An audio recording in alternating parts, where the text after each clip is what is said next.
Cha cha cha. Sorry, I'm getting hyped, getting pumped. Power. Yes. Woo. Okay, here we go. What's up, nerds? Welcome to Nintendo Power Block for January 30th, 2018. Whoa, I almost said 2017. Wow, that's bad. I am one of your hosts, Corey Derrick, and alongside me, as always, that retro code, Edward Varnell. Why can't Cuckoo Land get a sequel and be almost like Smash Brothers for Wii U? Oh gosh, nobody wants Cuckoo Land. Hi, everybody. This is the second week in a row you've said something ridiculous. Well, can't be more ridiculous than me saying on Twitter how biased I am that I think Smash Brothers on Wii U 8-player is better than PUBG and all together. Well, probably not wrong.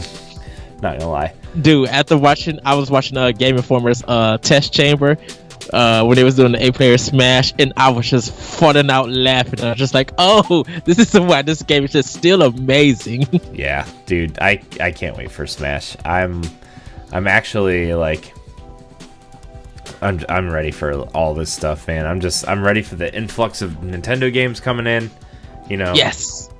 Because I'm gonna be playing a lot more handheld games in the next, coming months. So, anyways, Ed, I'm excited to tell you about something. The biggest news story of the year. Shaq Food's getting a physical release on April 3rd. Biggest news story of the year. Close out E3. Cancel Christmas. I don't care what you have to do. Shaq Fu. April 3rd.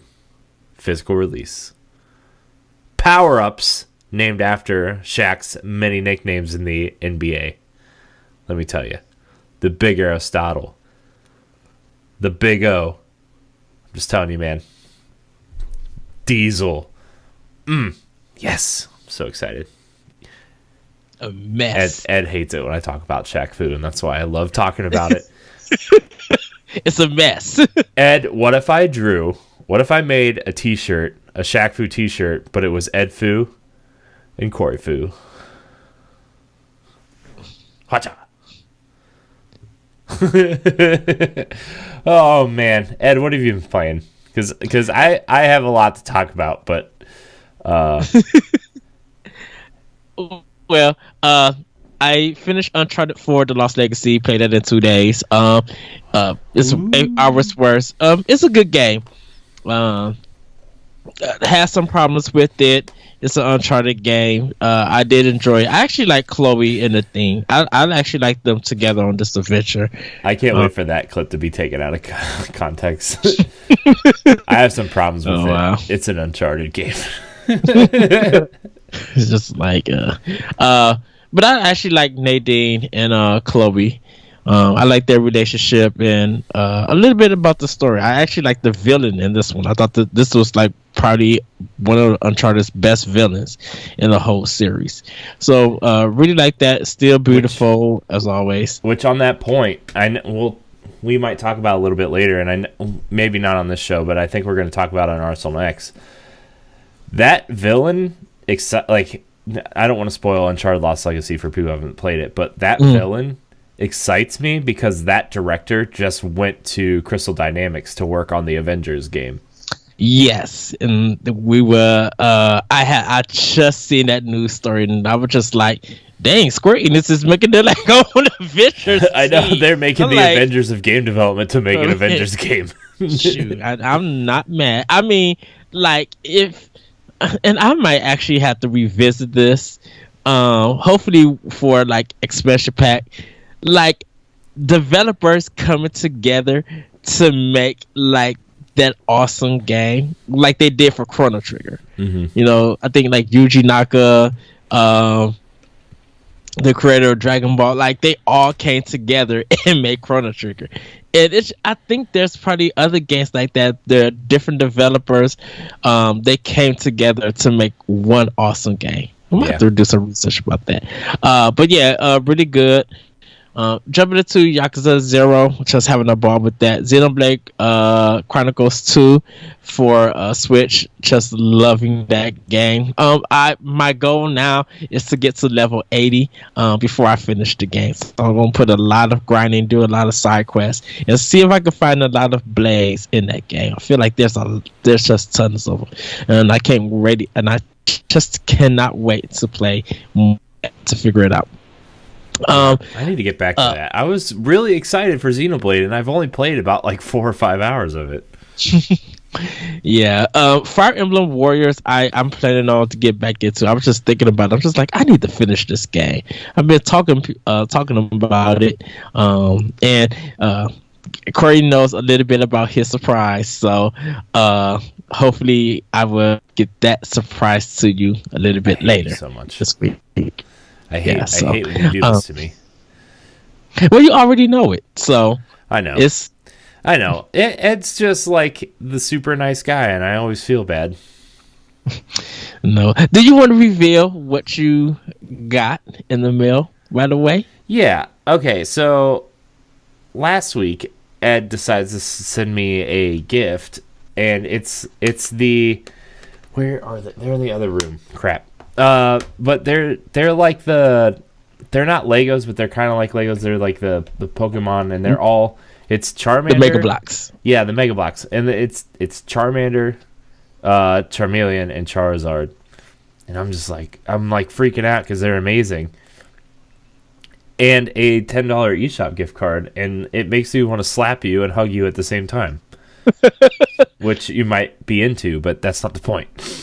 Hey! Well, that is true. But...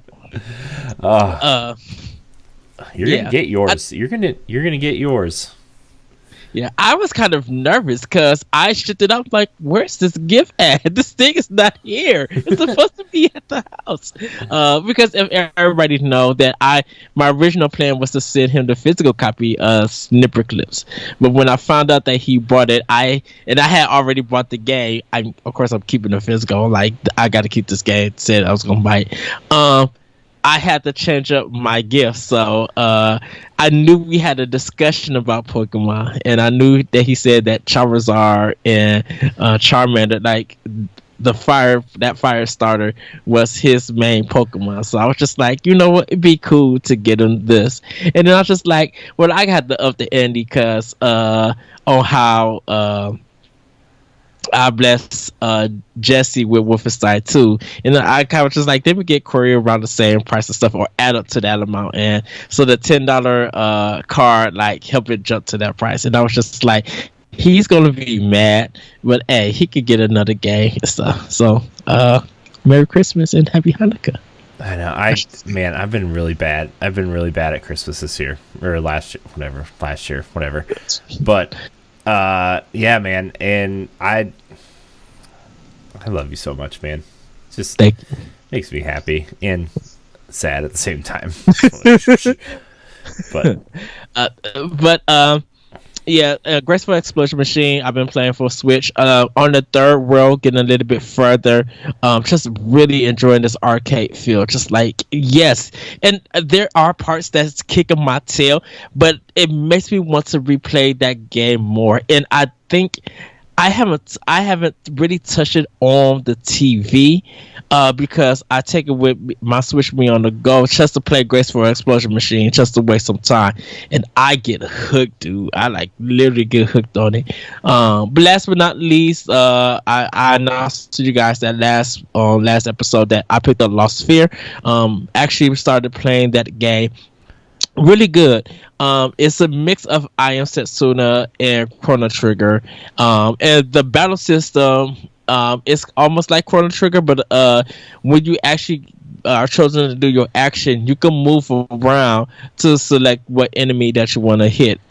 So right now I have 2 characters that do melee attacks and 2 characters that do long distance attacks. And the long distance attacks, you get like this red kind of line, and you can mix it up. And if you are able to move your character and get them lined up with enemies, you'll be able to attack those 2 or 3 enemies all in that line. So and the Iron Setsuna part comes in where you get like this blue flash, and if you press the Y button at the right time, you could do extra damage, like a double hit. And it kind of like Iron Setsuna, you'll see like this white light, and if you press at the right time, you could do an extra hit. I haven't started grinding yet, because of the story just starting. But hopefully, once I get more into the game, that I'll be able to grind and level up my characters and go from there. Great music, as normal. I will say that this makes me long for a Bravely Default, because it's giving me that feeling of it. Only thing that I could say bad about Lost Sphere is that it doesn't have a selection where you could defend. So it's kind of like you gotta take hits and lose energy, and it's just like I don't like that. Because of Bravely Default spoiling me, and definitely Project Octopath. I can't wait for that game to come out. But that's what I've been playing. Truly enjoyed it. Haven't touched my Xbox One because of playing games on PS4 and Switch. I kind of catching up on my backlog. And I am going to try to do something for PS4 and Xbox One, because I'm planning, like I said, planning on getting the Monster Hunter games. So I plan to work on those games when I get it. Last but not least, I've been playing Monster Hunter Stories also on 3DS to get further into that game. So just having fun with the games that I've been playing. Hopefully I can work on some more and get them beaten and out the way. Nice. Yes. Let's see. I've been playing a lot. I've actually been playing some 3DS too. Ooh, excuse me. Let's see. What have I been playing? For Switch, I've been playing. Well, I'm going to start with 3DS because I have a lot to say about what I've been playing on Switch. So, 3DS. I've been playing Fire Emblem Awakening because I finished Fate's Birthright, and like I started playing Conquest, and then I was like, it's not really what I want. I don't want like the old school stuff where you don't get to grind, you don't get to overpower. You just kind of like go through and hope you win sometimes. Yeah. So I've been playing Awakening, and let me tell you, man, that game is a lot better than I think I realized. Because like when I first started playing Fire Emblem, Awakening was my first Fire Emblem that I really dug deep into. I have the one for GameCube. What is it? Radiant Dawn? Is that the GameCube one? Yeah. So like I have that one. And I played it, but I think when I was playing it, I didn't really understand how to play it. Like, I mean, I did, but I didn't really, like, fully get what it was. So, like, I stopped playing it and went back to Halo and Kingdom Hearts and whatever. But, man, Awakening is really good, man. Like, Awakening is, like, when I first started playing it, I don't think I appreciated it for what it was. But after I got so into Fates and was, like, really got into the minutia of like the battle system and pairing people up and the importance of pairing the right people together. Now that I'm going back to Awakening and seeing like kind of like the simplified version of that because it was more complex in Fates, like, man, Awakening is real good. I love that game. I love it so much. I love the cast and I love the writing in that game. I know. That's the only Fire Emblem game I have amiibo of too. So, yeah, man, Fire Emblem Awakening is really good. I've also been playing a little bit of Mario and Luigi Dream Team. I know probably like 6 months ago I said I started it, but I've been playing that a little bit recently too. And the comedy, the writing in those games is just really good. Like there was this one point, like in the whole game, Dream Team, the whole game, they're just ripping on Luigi the whole time because it's his dream, right? Because it's all about him falling asleep and like him dreaming of these battles and stuff. And like every time you get in there, it's like they're making fun of Luigi. And then when you get into the dream sequences, he's like the master because he knows he's always getting ripped on and he just wants to be the man for once. And it's just really funny, man. I enjoy that game a lot, and I know people were down after Bowser's Inside Story. Like, this was the follow-up to Bowser's Inside Story, and I was like, no, man, this game's really good. You should be playing it. So, yeah, Dream Team's good. And then on Switch, I've been making my way through Super Meat Boy. I have A+ every level. I refuse to go to the next level until I A+ the level I'm on. Like, I refuse. And I've been playing I'm only on the third world, like the third or fourth level, but I've been playing for like 4 hours. And the levels are only like 10 to 15 seconds a piece. So like I refuse to move on until I beat it. And like I've been having the issue where my right Joy-Con on my gray set is starting to stick. The buttons are starting to stick, and I can't jump correctly with it. So I've been, not that I don't like my blue ones, but sometimes when I take my Switch out in public, I want to have the gray ones on because it looks like a sophisticated piece of technology and not a children's toy. Because I really want to look cool while I'm playing my Switch while I'm watching this piece of meat explode on my screen every 5 seconds. But yeah, man, I'm thinking about getting the replacement shell on Amazon that gives you the D-pad. And like, I talked about it a little bit last time on the show where like I want to get a separate set of Joy-Cons and the replacement shell with the D-pad and the colored buttons and stuff. And I think it's time. I'm going to do it with this set, just so I can.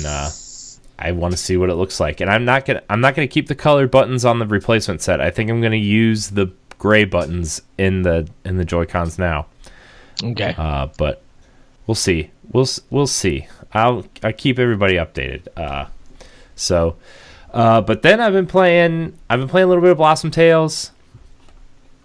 I like that game, but I've been distracted, Ed. I've been distracted by this little game called Celeste. Yes. And, I want to get the word out about this game. It's on everything, so even if you are listening to this show and you don't have a Switch, you should be playing it somewhere. It's $20. It's a side-scrolling... It's if you like Super Meat Boy, you're going to love this game. Because it's essentially the same thing, except, like, imagine if Super Meat Boy, all the levels were connected to each other. It's really, really good. The art direction is really good. I love the mechanics of this game because it's precise. The only other game that has this precise controls, because like that's my one complaint about Super Meat Boy is Meat Boy feels a little floaty. This game, no floaty. It feels to the T like if you sped Super Mario 3 up. It feels like an old school Mario game if you just sped it up and added a dash mechanic. The controls are so tight and the level design is so smart, and like the collectibles, like maneuvering your way through like a screen isn't. I'm not to a point where it's super hard yet. I mean, it's hard, but it's not like super hard. But there's strawberries that you collect in this game, and the thing that makes each room hard is figuring out how to get that strawberry. And you're just like, you just see it floating and you're like, how do I get it? How can I use the mechanics that I've been given to get this strawberry?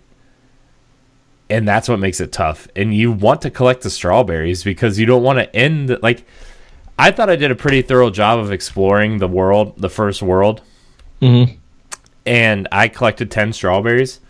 No, there's 20 strawberries in the first world, and I was super thorough. I'm like, where are these strawberries at? Like, I'm gonna have to go back and get them. And then like in each world, you collect cassette tapes, which gives you a quote unquote B side of the level, which makes it harder. Like it's just the harder version of the level. It's similar to the negative world in Super Meat Boy. Man, dude, this game, like. If you don't like super hard platformers, I would still give it a try because I think the mechanics are so well done, and that even if you don't want to collect anything, if you just want to maneuver through the levels, like it's still worth it. It is really good, it might be. I was prepping, like, I'm making a list of the games that I think are worth talking about at Game of the Year discussion. This one's at the top of the list already. Like, it's already sitting at the top of the list.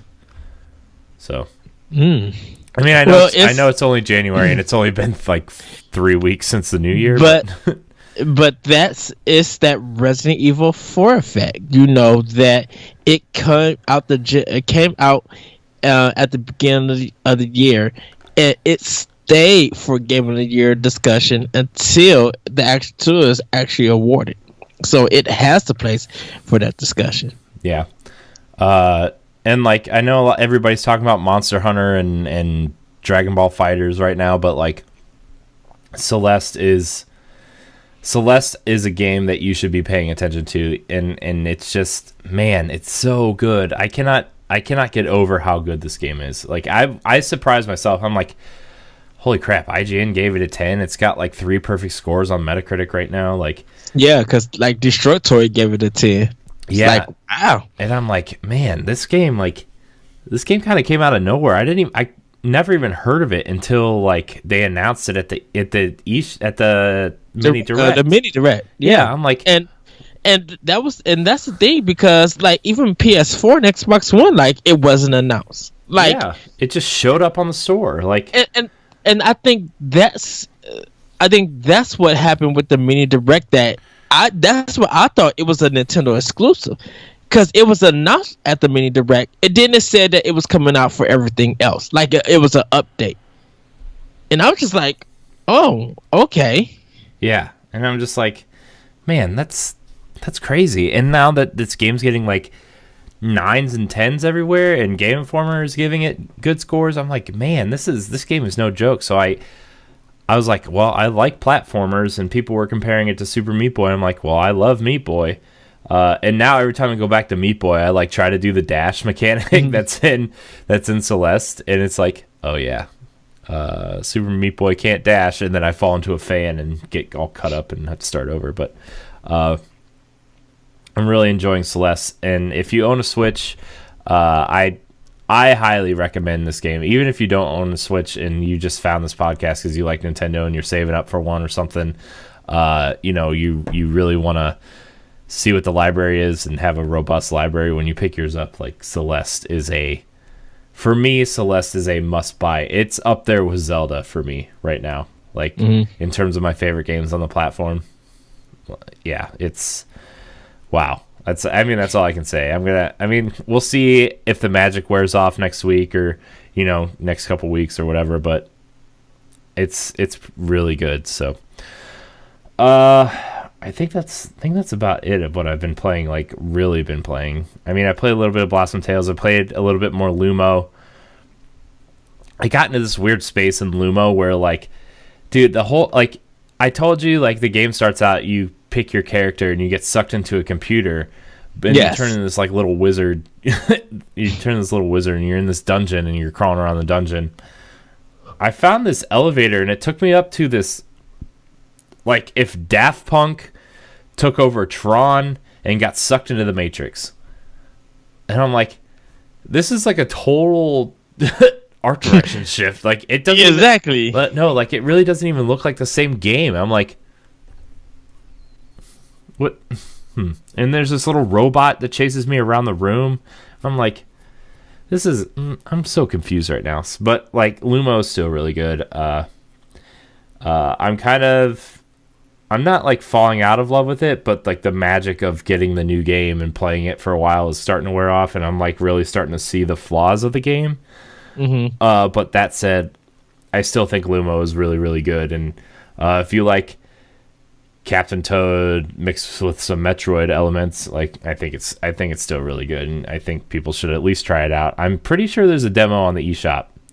So, but that's kind of it. I've been trying to, man, Celeste and Super Meat Boy are sucking up all my time, and, like, I feel like I'm not going to play anything else until Bayonetta comes out. Like, it's just, man, so good. I think that's what happens when indie games just feel like on the level of AAA.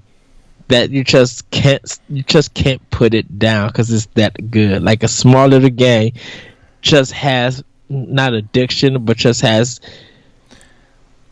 that attraction. Just like, I just don't want to stop this, but I gotta take a break and stuff. Yeah, and like when you play it, when you find this really hard room and you're trying to navigate the room and you miss a jump by like this much, and you're like, oh, okay, I need to dash a little bit later or something, and you finally get through the room and enter the next room, and you feel so rewarded. It's like a reward. And like right now in Celeste, I'm stuck in this room with 5. There's 5 blue lights that you have to hit to unlock the next door, and I'm stuck in this room, and I'm like really trying to figure it out, and it sucks because like I've been on this room for probably, I don't know, probably 20 minutes at this point. But I mean, it's still like I know what to do. I just have to I'm in a position now where I have to get the mechanics just right to get through the room. And last night it was pretty late and I was just like kind of tired and like, I'll just try it tomorrow because, it's that point where like you try a million times when you're dead tired, you're not going to get it, and you do it the first try the next time. So, I wonder, Celeste doesn't have any bosses or anything, right? There's like no boss. It's just like a final level. I haven't encountered any bosses yet, but I have hit a part where this game kind of deals with it's not mental health. I forget what it's dealing with. Something like in like Madeline, the main character, is kind of facing some inner demons, and those demons kind of manifest themselves as obstacles in the world. And right now, there's this little purple version of myself that's chasing me, and like that's what's making this blue light room super hard. Is the fact that like I have this little purple version of myself chasing me, and if it touches me, you die and you have to start over. Mm-hmm. And like I have to get these mechanics down just right as I'm dodging this purple version of myself chasing me. But I haven't really encountered any bosses. I've encountered a few characters though that are pretty interesting. That's another thing about Celeste too, is that it has this really interesting. It's trying to tell a story, which is kind of rare for platformers.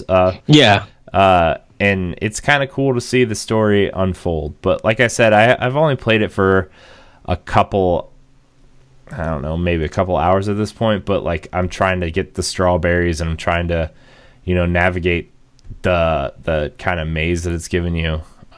But it's cool. I like it. So yeah, I have to pick it up. I know that's one game that in Iconoclast is like definitely on my must-haves. I'm trying to wait for Iconoclast to come to Switch though. Iconoclast looks so good. I was watching Giant Bomb play it yesterday, 2 days ago maybe. Yesterday? I don't remember. One of these days. It's been such a long weekend. Right. It must have been 2 days ago because yesterday was like a super, super long day. But excuse me. I'm trying to wait for Iconoclast to come to Switch because that game looks really, really good. If you haven't seen videos on it, you guys should definitely check it out. It's right now. I think it's only on PS. It's gonna come to PS4 and PC first, and then make its way to Switch eventually. I think. I'm hoping. Not announced, but I can't see it not coming to Switch unless Sony funded it somehow. Anyways, before we get into these news bits, Ed, I want to thank our fans for going to the YouTube page and subscribing. We hit our 100 subscribers last week. Yay! I'm very, very thrilled that people did that. And you can now find us on youtube.com/NGRradio. You can find all of our videos and stuff there. But again, I want to thank everybody. Our next goal is 500 subs gets us special YouTube things. So that's our next goal, and we only need 395 more. So yay! But anyway, I just want to throw that out there and thank everybody. I wanted to do it top of the show, but then I got distracted and kind of, not gonna lie, forgot. But thanks everybody for subscribing to the YouTube page, and if you haven't, you can just click the link in the description, youtube.com/NGRradio, and just hop on over. Even if you're just an audio listener, we'd appreciate the sub and the support. So, yeah, that was a big awesome thing. And I got the email from YouTube saying, "Whoa, congratulations on your 100 subs." I'm like, yes. Did. Yes. So, but yeah.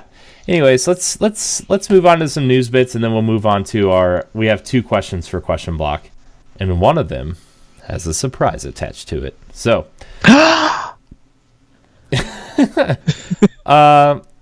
anyways, let's move on to these news bits, shall we?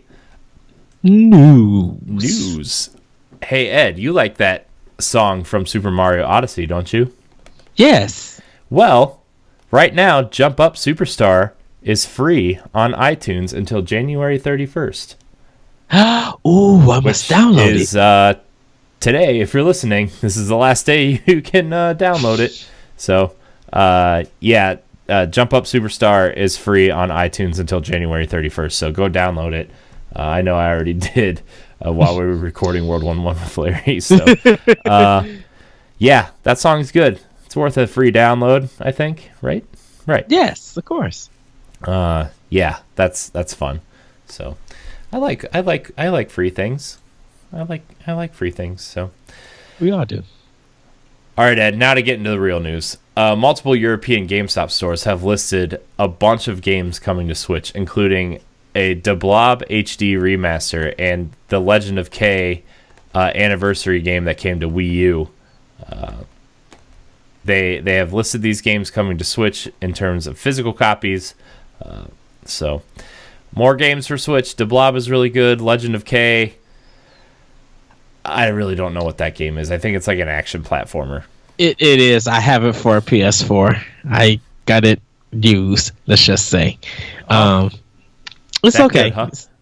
It's fine. It's the B-rated budget title, let's just say. Yeah, you can see it. I think it's an anniversary of a PS2 game, so keep that in mind. For that era, because I think it also came on Xbox and GameCube. Okay. But The Blob is very weird because they announced that game only for PS4 and Xbox One. So now to see it getting a Switch release, I need to revisit if they do. Yeah, I mean, I wouldn't mind seeing those games make their way over to Switch. I might not get them. They're very, very good, and the music is fantastic.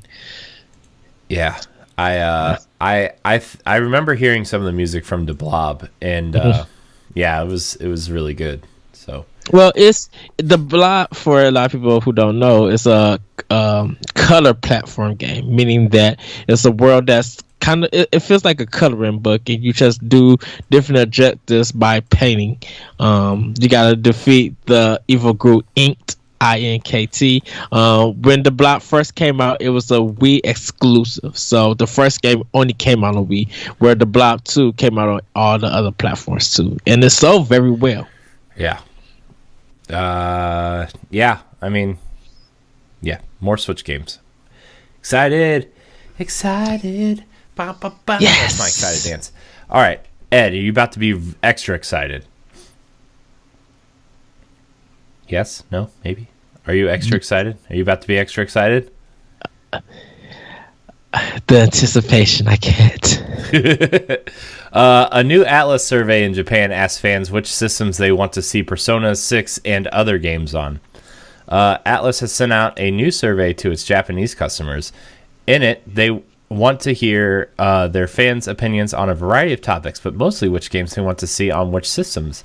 The games range from sequels to remakes to re-releases to entirely new games and IPs.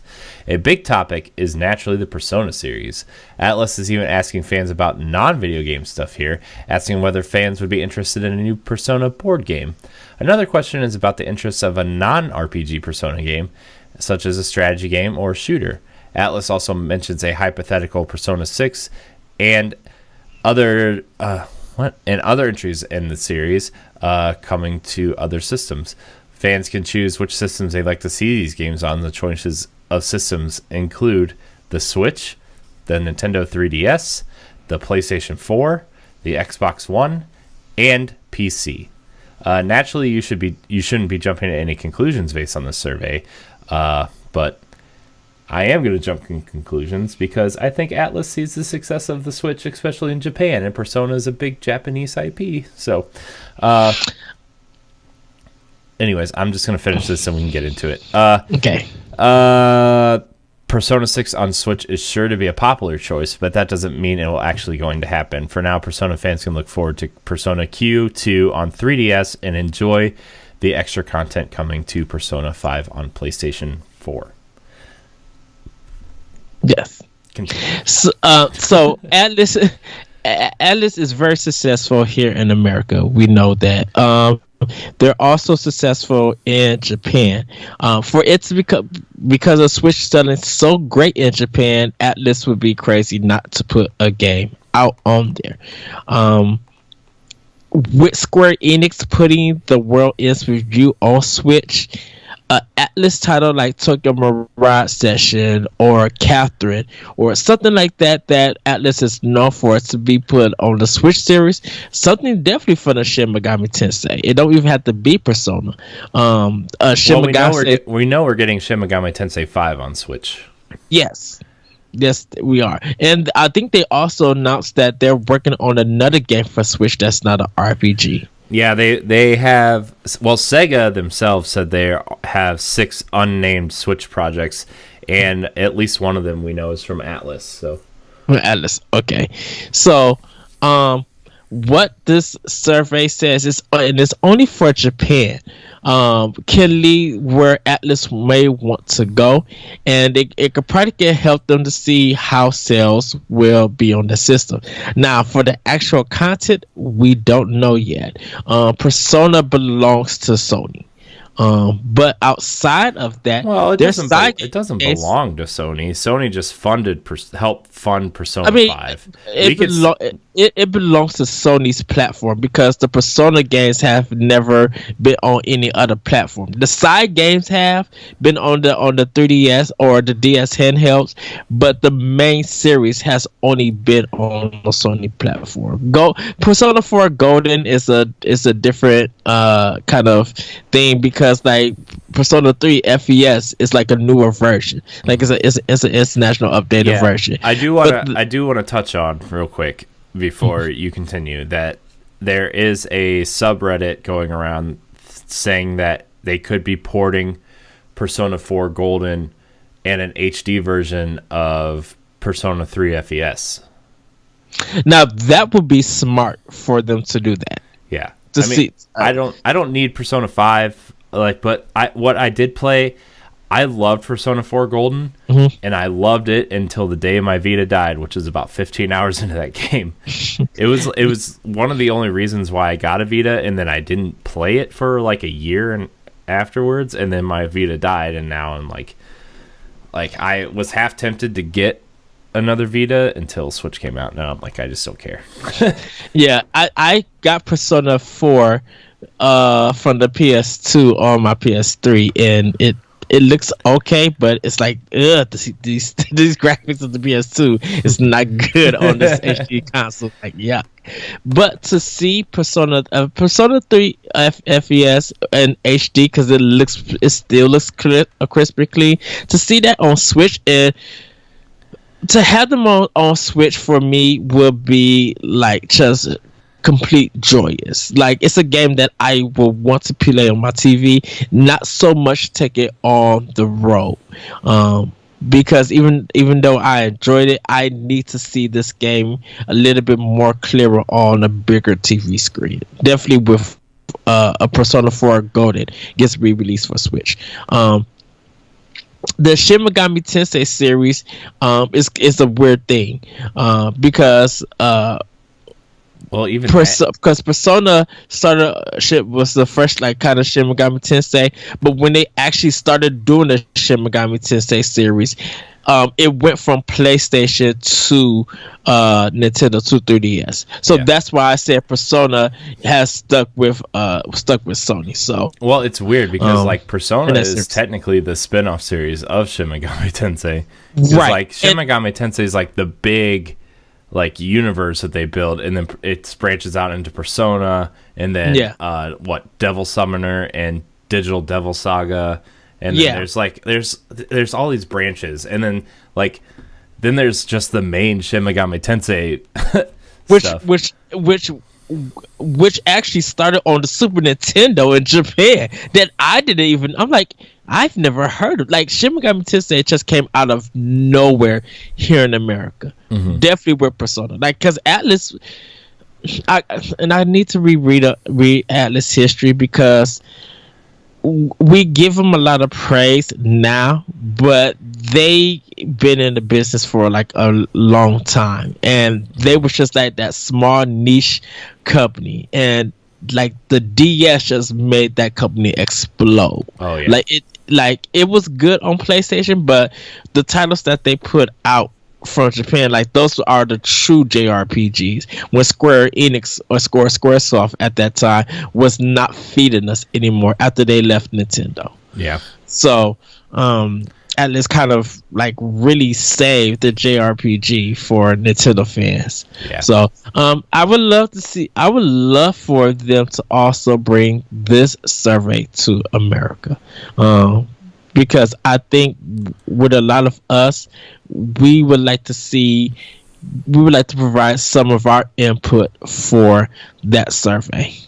Because even though it's good that they gave it to Japan, like I think Europe and America would love to answer some questions and get their input, because Atlas, they really make top quality games, and I think people around the world would love to give them feedback about that and like really play some of their future games if they decide to make it and put it on that platform. Yeah definitely. So we'll see. I mean, I'm excited for when we get Shin Megami Tensei 5, and I got Persona 5 on a flash sale on PSN, so like, you know, I need to return to that game and finish it. I need to start it, but I want to. What I want to do, because like on Wednesday, Matt, Moose, and I are gonna finish Bloodborne finally, and kind of start doing the first real episodes of Hammer Bros Academy, and then I need to record a bunch of Nintendo stuff for us to do Let's Pod and Play on.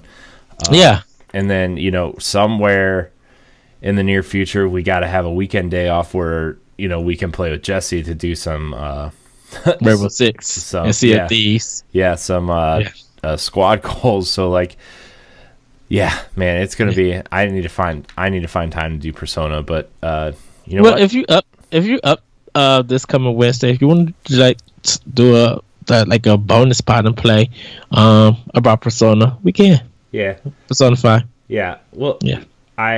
Because like I think we're doing Bloodborne stuff during the day ish. I don't know. We'll see. We'll talk about it after the show. Oh, okay. But yeah, man, I'm excited. I'm excited for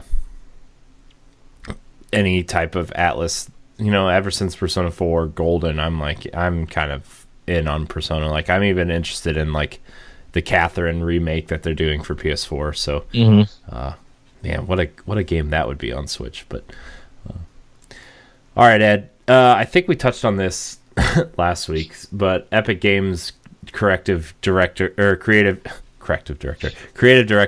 is interested in bringing Fortnite to Switch, and there's a tweet that went around. This guy named Sam, a hyper teddy bear is his Twitter handle. Tweeted at Donald Mustard, who is the creative director over at Epic Games. He said, "I play Fortnite on PC, but I would love to play it on my Switch. Are you interested in making it for the Switch?" And Donald Mustard replied, "Yes, I am. Hopefully, we'll do that at some point!" Exclamation mark. So, yeah, it's and then some other places have started picking the story up, and they're exploring the possibility of it coming to Switch. And not, I don't know about Battle Royale specifically. I'm talking about like real Fortnite, like base Fortnite. So, would you be interested in playing Fortnite on Switch if it came? Yeah, I would love to see how it does, because I think Fortnite right now, a lot of people know it for is free battle royale and not for the game itself. So I think if this game being on Switch, I think it would give a lot of people focus to play the main game, and I think it would guarantee like more physical sales for definitely for it. If they decide if they want to bring battle royale to the Switch for it, that's fine. The first thing everybody's going to ask though is this game going to be crossplay? And I think Epic is not ready to do crossplay just yet. But if they could get it working between PC, Microsoft, Xbox One, and Switch, I think they'll incorporate it. And the talk of Sony doing crossplay would just fade away, because they'll just be like, well, we got Nintendo fans buying the game, and if they're willing to do crossplay, then we're not worried about Sony. So then they're going to find more sales between those three platforms than they will on Sony. Yeah, I mean, I think Fortnite, like you're saying, is like, I think with the capability, just the basic capability of the Switch alone would benefit Fortnite, because it's all about connecting with players and teaming up and taking on these enemies and surviving. And like, if you get 3 or 4 people together and they all have their Switches together and they're just like hanging out, like why not? I think that'd be really cool. I think Fortnite, like we talk about. Again, I feel like I have to say this every time, because we always get a comment or two that's like, you guys say every game's got to be on Switch. But, like, I know not every game's got to be on Switch, but I just feel like what Fortnite does in such a unique way would really benefit from the Switch's capability, you know? Right. Some people don't I still say this, that games like Fortnite, having a local community or online community, like bringing your Switch to a con and playing with people at PAX, playing with people at Evo, playing with other people with their Switch, is still getting that top AAA quality gameplay. That's cool. That's fun. Who would not want to be able to experience this game that way? And if you see people are playing it and you're just like, well, this is marketing, I may want to get a Switch and get that game, so when I come back, I could be on their level of having fun and challenging them. That's cool. Having that opportunity that you can't do with your PC or with your PlayStation 4 or even Vita in that sense, because Vita doesn't have a lot of games like that.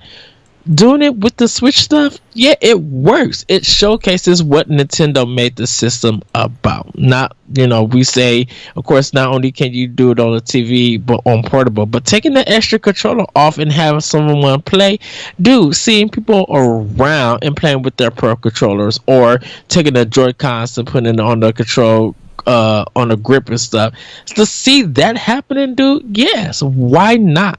Yeah. Plus, what you could do with Switch that Fortnite wants to do anyway, crossplay with Xbox and PC.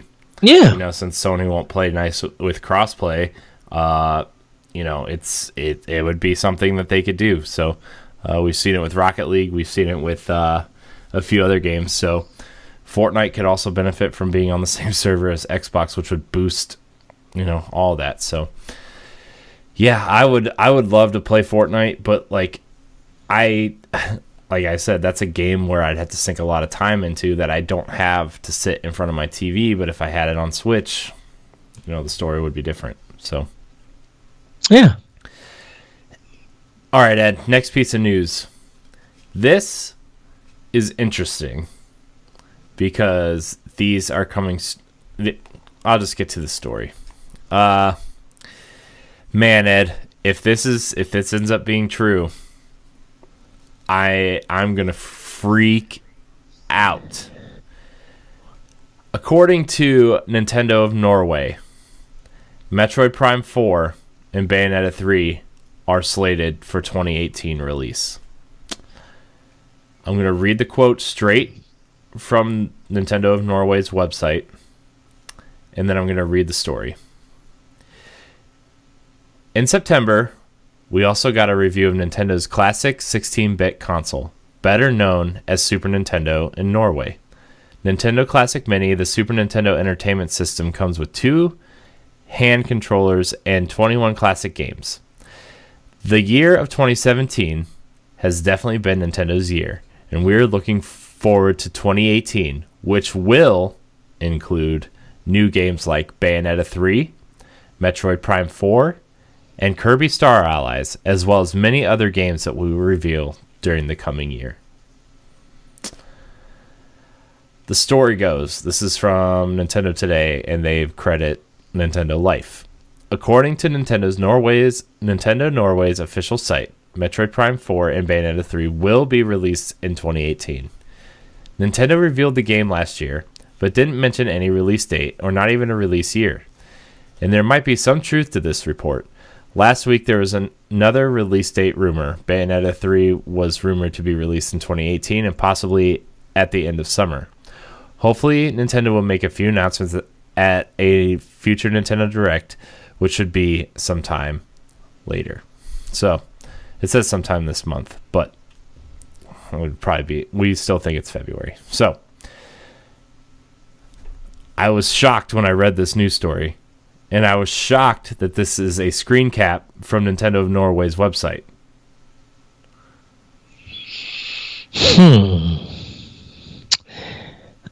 I still don't think either of those games are coming this year. Yes. We are like, our new term is take it with a grain of salt. Throw in some pepper if you need to. A grain of salt? You might as well swallow the whole shaker. Well, no, take it with a grain of salt because let's say if this gets confirmed. Let's just say it gets confirmed. What happens to fall? Because, and we have talked about this, what does Nintendo need to do to plan out its fall? Because at this point, if Metroid Prime 4 and Bayonetta 3 comes out, what game, besides Call of Duty and besides NBA, is going to challenge those games?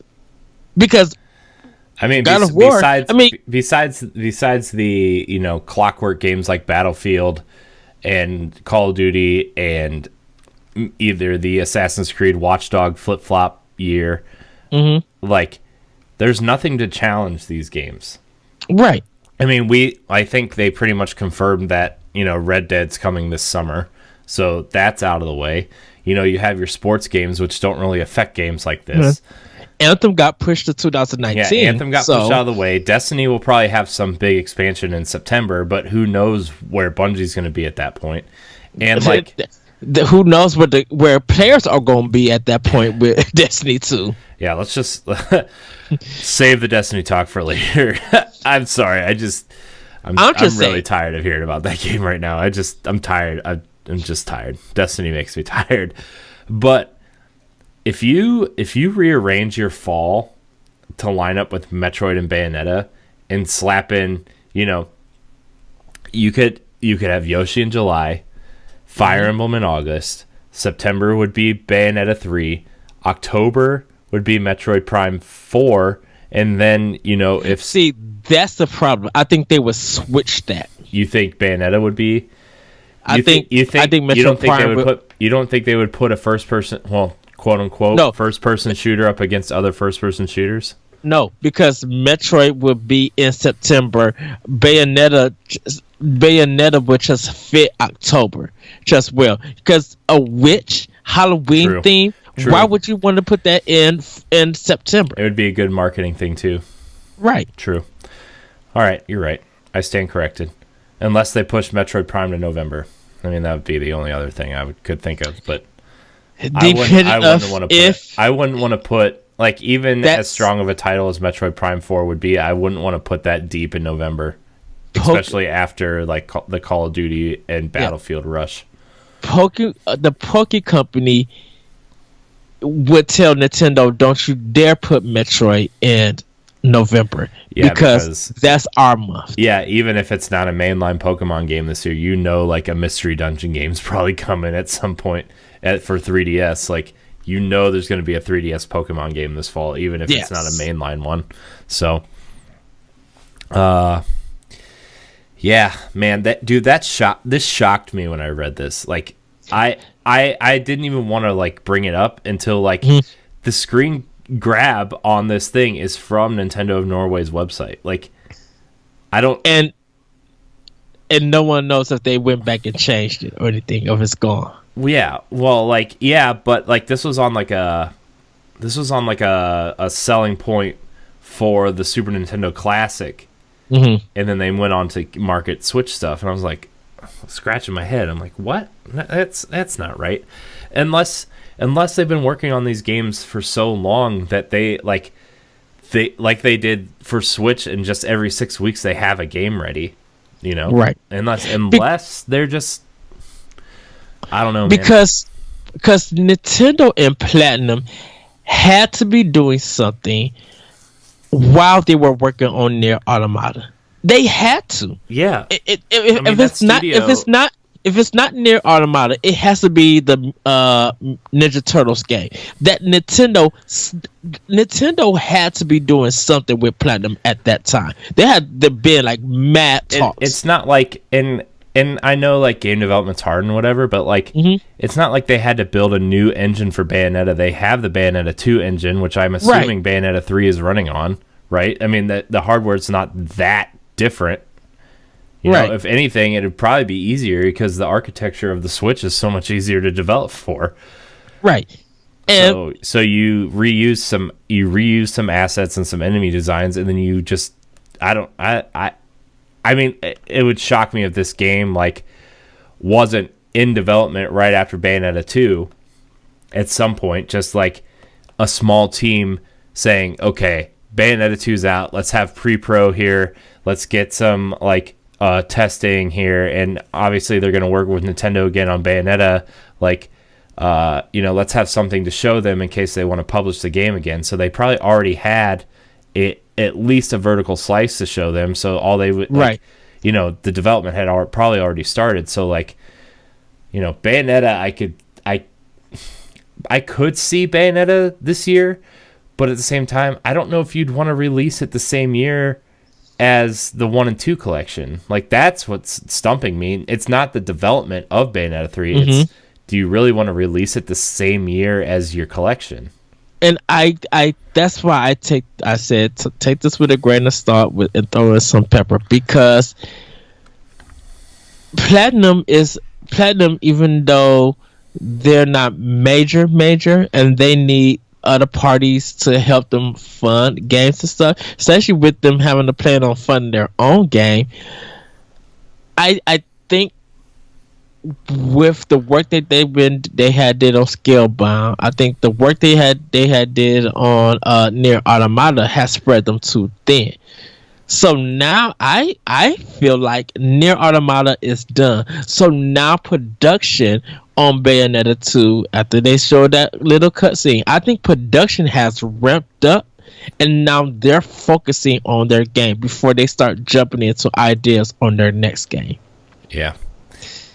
Yeah, because they can't. There's no way that they're going to get that game. It was announced in October or whatever the Game Awards is, and then to get it that game like that major game big, to get it done for the fall without really testing this, really testing it and giving some thought. Like, no, Nintendo's gonna step in and be like, we're delaying this game because you got to make sure that you guys get this game right. Yeah. I mean, we'll see. That's all I can see. I feel like Bayonetta 2 is going to make sure that there's dedicated funds for Platinum Games to work more on Bayonetta 3. If Bayonetta 2 could get 1 million plus sales, digitally and physically, then that's just like, okay, we know that you guys got interest for people who from people who missed it, and you guys want to bring Bayonetta 3. So here's some extra money for any delays, so that you guys can get 3 together. Yeah. Oh man, that would just be like, I don't even know. Man, I just And Metroid Prime 4, that just needs to cook. That it needs all the time that it needs. Like, don't even rush that game to come out. Metroid Prime 4 needs to be perfect. It needs to be like Breath of the Wild, Mario Odyssey tier quality, because like, as much as we like Metroid, as much as like our group of friends and people that we talk to and everything like Metroid doesn't sell well. So in order to get it to sell amazing this time around, it's got to be perfect. It's got to be perfect. And like, I think by the time Metroid comes out, the Switch effect will like have worn off of people, of like, I need to buy games for Switch because there's nothing to play, like, you know what I mean? Like, I think that magic will have worn off by 2019. So like, it needs to be top tier perfect. Yes. And I still think it needs some sort of competitive multiplayer aspect. I like to get people in that aren't Metroid fans to buy that game. I think it needs a competitive multiplayer component. And like, not that that's what I want Metroid for, but if you're going for that first-person shooter aspect, your Splatoon free DLC will be ending by then. Like, you're going to need another competitive game that, you can keep supporting, especially with that new online service. It'll be Smash, and probably Metroid would be a great idea, even if it's even if it's light competitive elements like Halo 5 does, where like there's no perks, there's no customizing your guns or anything, but the gameplay's fun and it keeps people coming back, and you unlock new colors, new suits for your bounty hunters, stuff like that. That's gotta be. I think what's going to happen is that Nintendo, and someone's going to do this. I don't know who's going to do it, but there's going to be some kind of like form or classified ad showing that we want to hire some people who have worked on first-person shooters with their online multiplayer and stuff. And of course, someone's going to screen capture it and post it out and just be like, okay, Nintendo's hiring somebody, so they're doing some kind of multiplayer for this game. I literally feel like Nintendo probably, if Nintendo could hire some people, and of course this is Japan, but I'm thinking of more of America. If Nintendo could just find some old developers who worked on some of their first-person shooters and just hire them to work on Metroid Prime 4, it would be a good fit. And I can't really say visceral because they didn't really make a first-person shooter. But like we mentioned, like Sledgehammer, if some of those people that work there could come to whoever's developing the next Metroid Prime and work on this multiplayer and be able to kick ideas, that would be super cool. Yeah, definitely. So we'll see. I would rather them like take their time on Metroid, especially like, we have such a robust year already. We've got maybe they're not Zelda Mario level heavy hitters, but we've got heavy hitters this year. We have games, that will sell well for Switch regardless because of how popular the system is. And, it's fine. Just wait.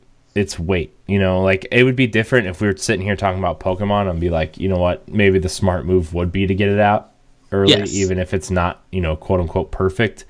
But the way Pokemon sells is, God, it's on the other end of the spectrum the way Metroid sells. So the Pokemon company know what they're doing, so we're not worried about them. Yeah. So we'll see. We shall see. But finally, the last news story of the day, Ed. Story of the year. talked about at the top of the show. Shaq Fu, A Legend Reborn, listed for physical release for April 3rd. Better yet, everybody, just read the story about Flint Hook coming to Switch. Oh, man. This is the best story ever. Anyways, we're gonna move on to our question block.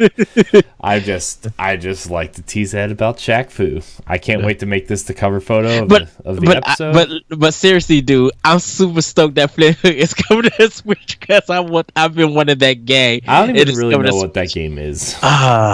Just if you guys like guys like platformers and Metroidvania, check out Flint Hook. It is available on PlayStation 4 and Xbox One, but I'm getting this game on Switch. So, question block. Yes. Yeah. Okay, so you can email the show at nintendopowblock@gmail.com to get your question read, or tweet at us at NGRPowblock, or follow us on Instagram at NintendoPowblock, or leave a comment in the previous episode's comment section, and we will try to read it on the next episode.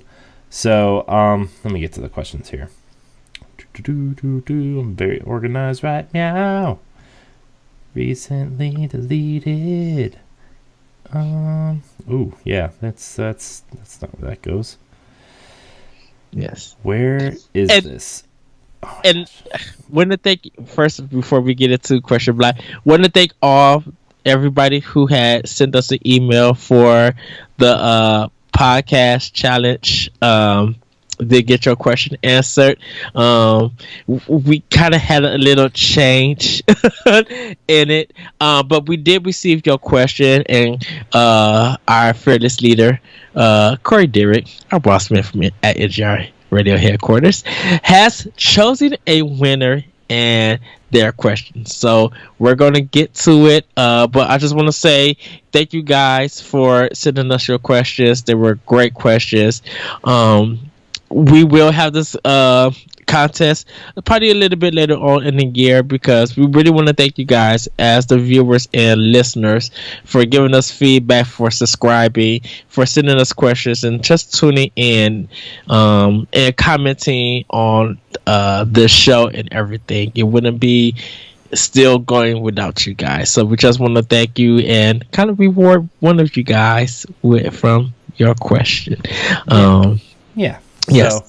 So do for the winner, when it does get announced, please also email us your name and address, so I could send it out to you. Yeah. So we're gonna read this first question, and then we will announce the winner of the contest. Yes. So okay, our first question comes from Sam Hall. Do you think we're getting too many games these days? How do you think this will affect the industry in the long run? Do you feel like we're getting too many games these days? We're getting a steady stream of games compared to what we had on the Nintendo 64. Oh, go ahead. Sorry. Oh, I'm just saying, like the Nintendo 64, the PlayStation 2, like at a time that when these systems came out, we didn't get a hot game or a must-have game like 4 or 5 months after its release. And even now, when the new systems came out, it took a while for a really must-have game coming out. People were mad at Nintendo Switch with their kind of release date, but kind of found out that a lot of people were picking up those games. And then you just see a cavalcade of games for Switch being announced and coming out. Things were popping, and people were just like, yes. So we were getting a good library. We always want great games coming out. We always want to have a positive library to have for our consoles, our handhelds, our PC, whatever. So as long as the games are good, it shouldn't matter how many is coming out. You can always balance what you want to buy now and what you want to buy later, because as long as you can show support for that developer and that publisher by picking up that game, that's all that matters. And if it makes you have a good library, a great, awesome library of games, it shouldn't matter. Yeah. I think in the amount of time, the short amount of time the Switch has been out and the amount of games they've put out, and just I think the amount of games compared to the quality of games, I think probably hasn't been higher at this point, in terms of, Nintendo systems in general. Like, I think the last time we got this amount of games for a Nintendo system was probably Wii. And even then, like, I don't think the quality was definitely not as high as it is now. Like, yes, I think, we got some interesting titles for sure. Like, Wii Sports was great. Twilight Princess was great. Red Steel. Man, I'm hearing all these beeps. Sorry, guys, if you're... We're trying to coordinate with Jesse to get Arsenal X going after this recording. But, I think Nintendo is doing a great job of spacing out the release dates of, at least their first-party stuff. Yes. Every 5 to 6 weeks, we're getting a new Nintendo game, which, not every game is going to be for everybody, but, every Nintendo game is for me and Ed, so it's fine. You're right. But in all seriousness, I think the quality of third-party games we're getting is outstanding. I think the quality of the indie games that we're getting, I do think the eShop is getting a little bit flooded with not fantastic titles, but I haven't played every game on the eShop, so I can't say it, but there are a ton of quality games on the eShop too, like SteamWorld Dig 2, Celeste, Super Meat Boy, Snake Pass, Shovel Knight. Like, there's so many great games. Shantae, Tiny Barbarians, from all accounts, is really good. And we're getting Dead Cells and Flint Hook and Hollow Knight, and I think this is probably like the highest quality library a Nintendo console's had in its first year. Definitely. We've probably got like 5 to 7 years left with this console, right? I mean, I can't tell you the quality of the library overall when it's done, but like, I think the last time I was this excited about a Nintendo library that this quality was GameCube, honestly. And like, don't get me wrong, the Wii U has a great first party lineup, but we didn't have the indies that we have now. We didn't have the third party support, definitely, especially after that first 6 months. We got indies here and there, and we had, timed exclusive ones like Shovel Knight, which were amazing. But we didn't, and we got stuff later on like SteamWorld Dig and stuff, but, just the sheer amount of quality games that we have on Switch right now is outstanding. And, look, do I think we're getting too many games? Sort of. Do I think the quality of the games are there and deserve to be looked at? Yes. Is every game for everybody? No. So, I've talked to people who don't like Zelda. They're wrong, but like, you know what I'm saying? Like, there's people out there that, maybe Zelda's not for them, and Mario Odyssey is the best game. I know people who bought Switch for Street Fighter and Bomberman. I know people who bought Switch so they could have a portable version of Skyrim. I know people who bought a Switch to replace their Vita with because they love indie games.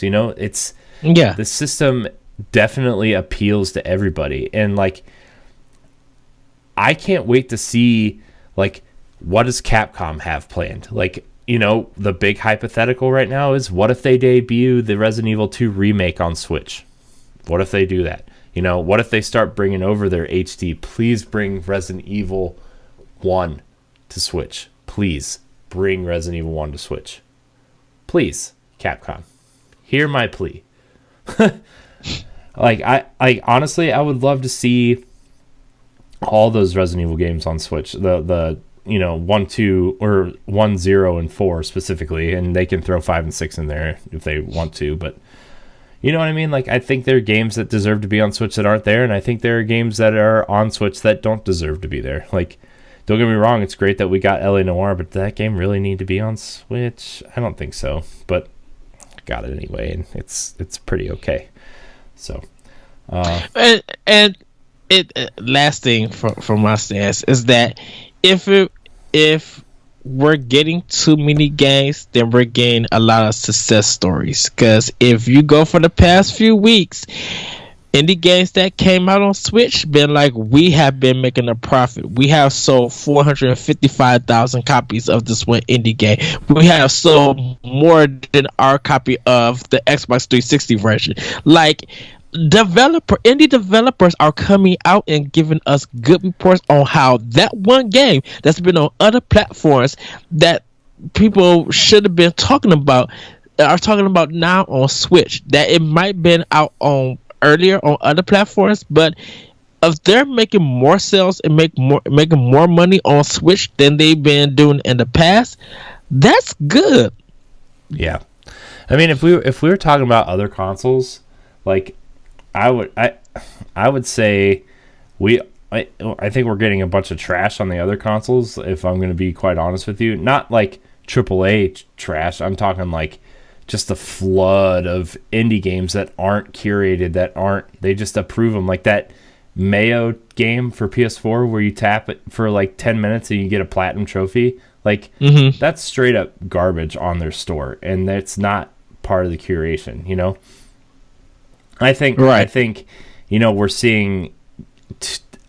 seeing a lot of long games on the other platforms that are keeping people from purchasing, you know, other games.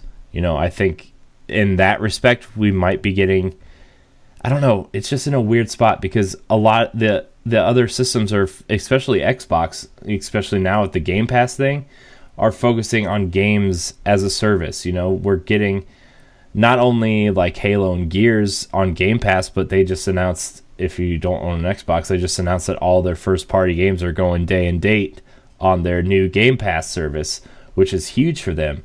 And, you know, I'm sure we're going to talk about it on Arsenal X, but they have to find ways to monetize those games outside of Game Pass because, you know, people are going to buy Game Pass and just for those games specifically. You know, I mean, I'm going to get Game Pass when Sea of Thieves and Crackdown come out. Bet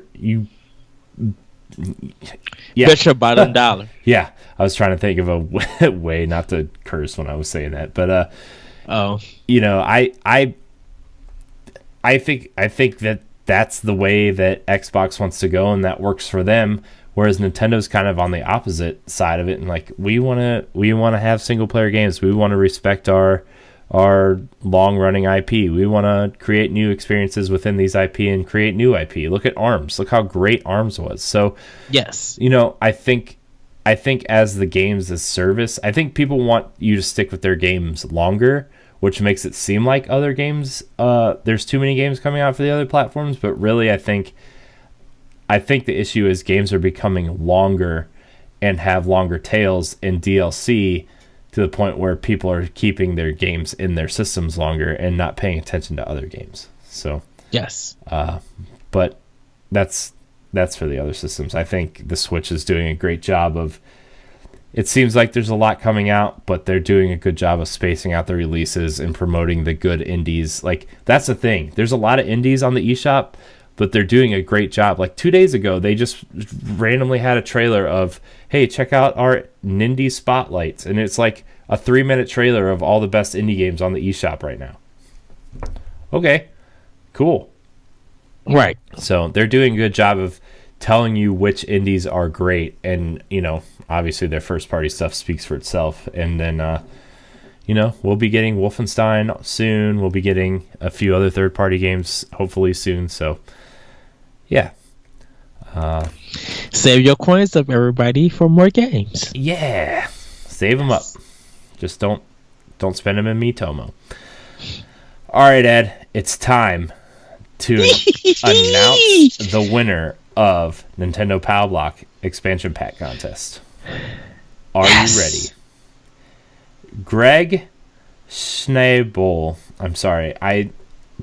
Next email you write in, Greg, please write out phonetically how you say your last name because I don't want to mess it up anymore.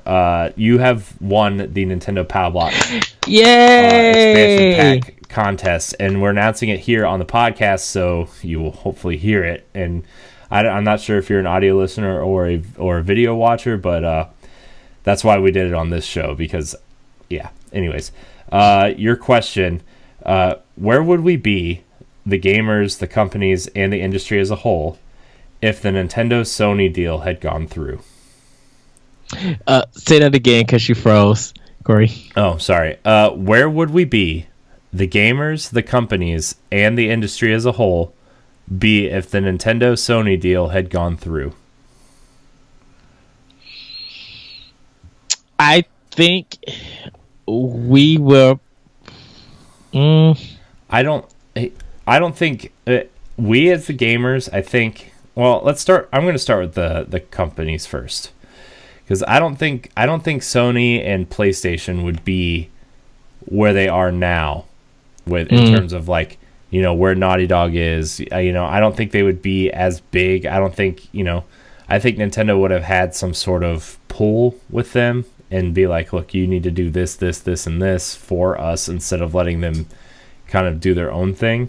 Where, you know, Sony kind of got caught up in like, we need this, and this, and now this generation they're kind of letting the strings loose on their studios, you know, letting them kind of do whatever they want, you know, in terms of like, you know, you look at Guerrilla from Killzone to Horizon, you see Naughty Dog go from Uncharted to The Last of Us, you see Sony Bend go from, you know, PSP spin-offs to doing Days Gone. Like, you know, I don't know how good those games are going to be, but, you know, they're getting the freedom to do the games that they kind of want to do.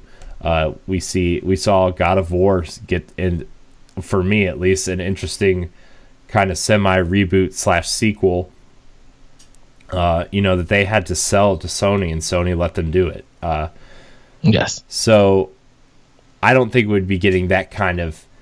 First of all, I don't think we would get Horizon or Uncharted or God of War on a Nintendo platform. I think the way that Nintendo was at that time was a company that wasn't business smart, meaning that even Nintendo now wouldn't have the freedom and create and kind of creativity of games because of the president of Nintendo at that time, during the old thing. And I think they would have been too demanding on Sony, and I feel like they would have cheated Sony out on some of the games and profits and stuff like that. So I'm kind of glad that the deal didn't go through. I think they were probably looking at how Sega CD, if it was going to be successful or not. They went a different route where they did more licensing their titles with Panasonic for CDI, and that didn't pan well for Nintendo. So I think what the industry would be now, and I agree with Corey with, you know, having that freedom stuff. I think the industry now, I think Sony would have still been. I think Sony would have brought out the PlayStation. I think they would have learned from Nintendo's mistakes and have been able to way overshadow Nintendo more than they did with the N64. So, I think Sony, you know, definitely, and don't forget, Sony actually had like Columbia. They had their picture studio. Sony was about sound and still about sound than they were about video games. And I think with Sony not being very technical, I think there probably would have been some kind of problems Nintendo would have had with Sony with that PlayStation. Because I don't think there would be games good enough to be on that system. Definitely with FMV kind of being like the big thing when it came to games and stuff. Like still to this day, if it were to happen, Secret of Mana, if done right, would have probably been the only most wanted game. I don't think Nintendo was ready to put a platformer on CD.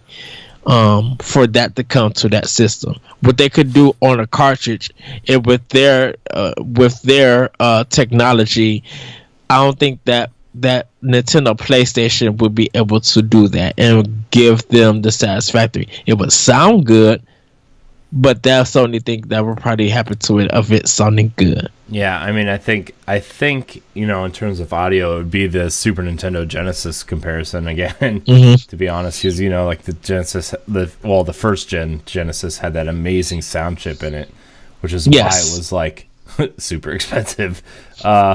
Which I still don't understand why my parents bought me a Genesis instead of a Super Nintendo.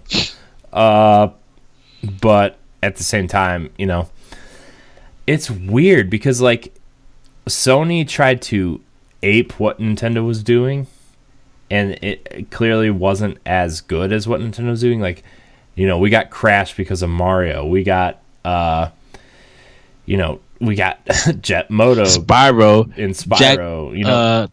Jack the Jump Rabbit, or Jumpin' Jack Rabbit, something like that. And like we got and they wanted to be edgier, so we got Twisted Metal, and we got Tomb Raider, and we got all these other like crazy things. And I think the thing that helped PlayStation succeed was moving away from cartridges and moving to discs, and moving into the 3D space also. Yeah, compared to 2D and sprite based. Yeah.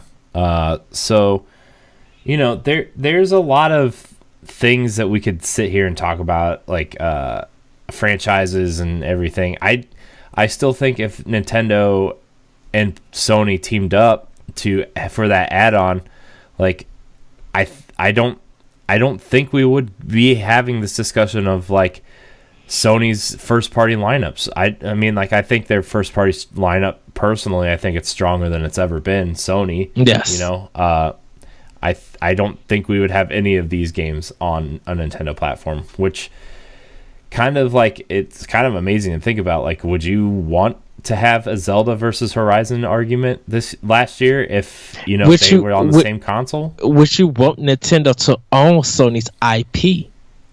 That's the most worrisome part, because if Nintendo owns some of Sony's IP, what is Sony gonna do?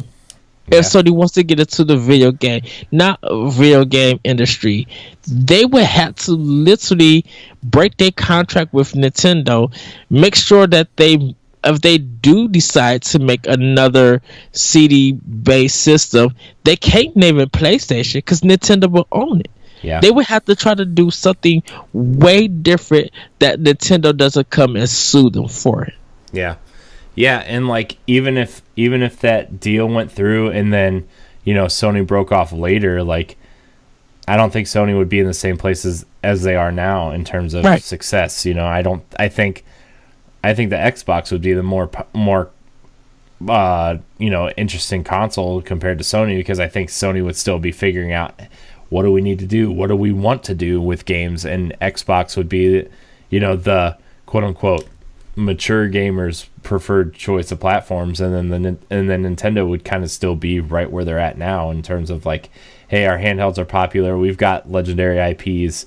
Maybe they'd have Nintendo would have one or two more IP that they owned. Would they be as interesting? I don't know. I mean, like, would they have Ratchet and Clank and Jak and Daxter and well, not Crash, but you know what I mean? Right. And if you have a chance, Greg, or anybody, go look what Sony did with Sega CD when they did Peter Pan. Oh, jeez. Go look and see what Sony did on the Sega CD, and see if you want that. Even before that, go look at old Naughty Dog games, like before Sony bought them. Go look at like go look at Guerrilla's first game before Killzone. Like, go look at some of these IP and think about like how delayed would Sony's IP and Mastercraft be compared to what it is now if they had like a 3 or 4 year delay or 5-year delay, or even into like, what if the PlayStation 2 never came out? What if the GameCube was part of, like, what if the PS2 and GameCube were like one console? Like, what would the GameCube controller look like? The DualShock? Would we have a DVD player in the GameCube? Like, what would these things look like? Right. Would Spyro be in Smash? Ooh, Ratchet, no. with Jak and Daxter and Ratchet and Clank being smashed with Sly Cooper. You know, I understand like those IP, like the platformers specifically are competing for the Mario spot, but they're so different that I don't know, like, would Nintendo want another platformer? But then you think, like, well, Nintendo has, like, 4 platformers already, and Yoshi and Kirby and Mario, and, like, Nintendo has... Right, Nintendo has a finesse to their platformers where Sony doesn't. Yeah. Yes, and you could argue with me about how well Crash Bandicoot sold and all of that, but I bet you if we had a platformer talk between Nintendo and Sony, I bet you we would reference Mario games more than we would reference Crash Bandicoot. Nobody has been asking for Crash Bandicoot, and even with this remake or that 3-part collection, if you want to look at Crash Bandicoot history, go after what happened with Crash with those 3 games, and then go look at Mario's history with all the games that he came out with in his platform games. Because trust me, none of you could throw all Crash games together and they could barely put a dent on how many sales that New Super Mario Brothers for DS or for Wii has done. Crash Bandicoot has not even been in a video game movie compared to what the anticipation everybody had for Mario Party. Not Mario Party. Mario Bros. In the 3. very successful Skylanders Netflix show, though.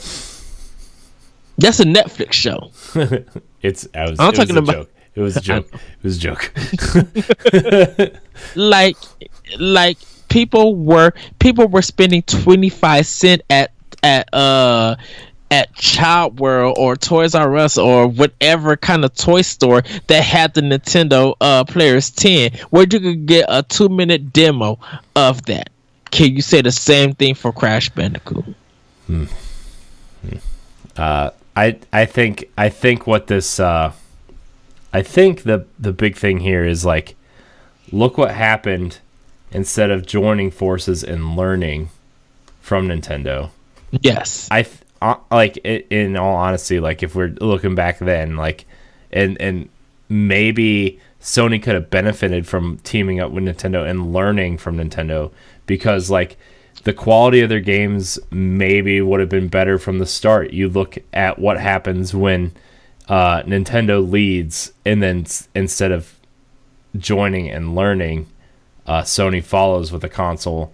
And, you know, this isn't true for every game that Sony put out. They put out some great games, you know. Like, yes. There's some fantastic games on the PlayStation. And, you know, not all of them are Sony first-party games, but enough of them are PlayStation exclusive that we can talk about it, you know. Like, right. You look at how great Super Mario World is. You look how great Super Mario 64 is. You look at Super Metroid, and you know, there are some cases where the game on PlayStation that rivals the Nintendo version are considered better. You know, you look at Symphony of the Night. A lot of people think that that's better than Super Metroid. I've never played Symphony of the Night, so I can't tell you that. But you definitely look at Nintendo and say they led. You know, look at these people try to follow them, and very rarely do people catch them. Right. And Nintendo cannot do a Eco. Nintendo cannot do Shadow of the Colossus. But they could, though. They can, though. Like, what if Nintendo took a stab at a Shadow of the Colossus style game? What if they had a studio where they made these art games that told a story through the art that they're telling? Like, they kind of, I think they could. I think they could do that. The problem is that they don't want to rival Zelda. That's the problem. I mean, that's fine, but you don't have to, though. Right, but see, that's the thing. That's what would happen with the conversation. They would try to make a game like Shadow, the Colossus, and Eco, and Zelda will be the first comparison they will bring up. Any reviewer, any journalist, any fan, they would do that, and Nintendo wants to do their best to avoid that because Zelda is so good in its own right, and it has done so many things that how would Nintendo be able to take an art game and make it its own that doesn't get compared, that none of Nintendo's past IPs get mentioned? Where at Sony, with Sony, we could talk about Eco, we could talk about Shadow Colossus, we could talk about that kind of Team Eco game because that's something only Team Eco could make, and we have nothing else on Sony's PlayStation and their first party that could be compared to it, that will rival it. You try to do Shadow the Colossus and Killzone and see where you get at. Yeah. There's no way that you could do that. If we did that with Nintendo, Zelda would be the first one. Because Zelda is that good. Yeah. Yeah. I don't it's an interesting topic, and that's honestly that's why this question won, is because like, we got this email a couple of days ago, and I sat on it, and I was trying to decide how we were going to reveal the winner of this contest, and like, I knew that question was going to win because that would have changed, that team up would have changed the course of gaming. We wouldn't have a PlayStation. Sega would probably still be making consoles. That's the other thing. Sega would still be making consoles because the PS2 killed the Dreamcast. So many people were looking forward to the PS2 that they just did not buy the Dreamcast, and we would still be getting Sega systems probably. Like, and to be honest with you, and like, in Microsoft teamed up with Sega to put Windows in the Dreamcast. Like, would Xbox even exist? Would it still be Sega versus Nintendo? Would we be playing Halo on the successor to the Dreamcast right now? Like, would Sega be the online console with like Dreamcast Live instead of Xbox Live? Like, it would just fascinating. It's fascinating because we would still have Sega. We probably wouldn't have Xbox because Microsoft would want to be some sort of support software for Dreamcast. Like, maybe Microsoft buys Sega at some point, like it was rumored back in the mid 2000s. Man, and don't forget, that would be an American company taking over a Japanese company, and that would be one of the first times in history, because it is very like in Japanese culture, it's like, it's not forbidden, but it's very frowned upon that a Japanese company sells outside of another. Like, if they don't sell to a Japanese company, it's very frowned upon because it's such an honorable society. All those. How honorable can you be though when you have like a bunch of like teenage anime girls? Like, I'm sorry, I shouldn't be making fun. That's not nice, but you know what I mean. Like, it's a sense of pride and honor for them to stay within their country and their culture, and that would have been a huge deal for Sega to sell to Microsoft. Right. So. It would have been a huge deal for Nintendo and Sony, but I think there would have been a lot of problems, and we wouldn't have the stuff that we have now. Yeah. So, well, Greg, thank you for writing in. You are the winner of this expansion pack contest. Remember, you need to email the show with your address so we can get that prize out to you as soon as possible. So, and when you do receive it, Greg, please post it on NGR Radio Facebook page and post it on Nintendo Pop Block with you holding it or with your ears on it and stuff to show that you got it. So congratulations to you. Yeah, congratulations. And remember, we're gonna be doing this contest a couple times a year. So remember, you can still enter the next one. So email us your questions. And besides, we we have a show to do, so you need to email us your questions. Yes. But anyways, this has been a very, very fun Nintendo Power Block today. Man, what a good show. Sometimes I feel good about shows, and then other shows I just feel great about. This is one of those great shows. I feel like this is a great show. So remember to follow us on all the social media hubs. Like I said earlier, NGR Power Block on Twitter, Nintendo Power Block on Instagram, youtube.com/NGR Radio. Please come subscribe. Download our family of shows, Arsenal X, Nerds Gone Platinum, NGR Radio, World War One Podcast, and of course, Nintendo Power Block. If you're listening to us on iTunes, please rate us and leave us a comment. We'd appreciate it. It helps for discoverability, and leave us some 5 stars or 4 stars, but preferably 5 stars. Yeah, Ed, where can we find you? You guys can find me on Twitter at ThatRetroCode, and you can follow me on SoundCloud with my podcast, Optional Opinion, which is also on iTunes and Google Play and other podcast apps. Yeah, guys, give it a listen. Got a lot of great episodes coming up. I do apologize for my tardiness about the Butcher Game Awards episode that will be up. But I really want you guys to check out some of the new episodes that will be coming. One of them is going to be talking about entitled gamers, and a future one is going to be in Final Fantasy VII failed, would Chrono Trigger still be influential? So do check out those episodes when they drop. Yeah, you can find me at CoreyandHD on Twitter and Instagram. You can find me on various shows across the NGR Radio platform. Again, please come subscribe. Our next goal is 500 subs. We get some cool YouTube things that will make everything better for you if we reach that 500 sub mark. So just, even if you're an audio listener, just click the subscribe button. Much appreciated. Yes. But yeah, this has been Nintendo Power Block. Thank you guys so much for watching, and until next time, we love you. Bye, everybody. Woohoo!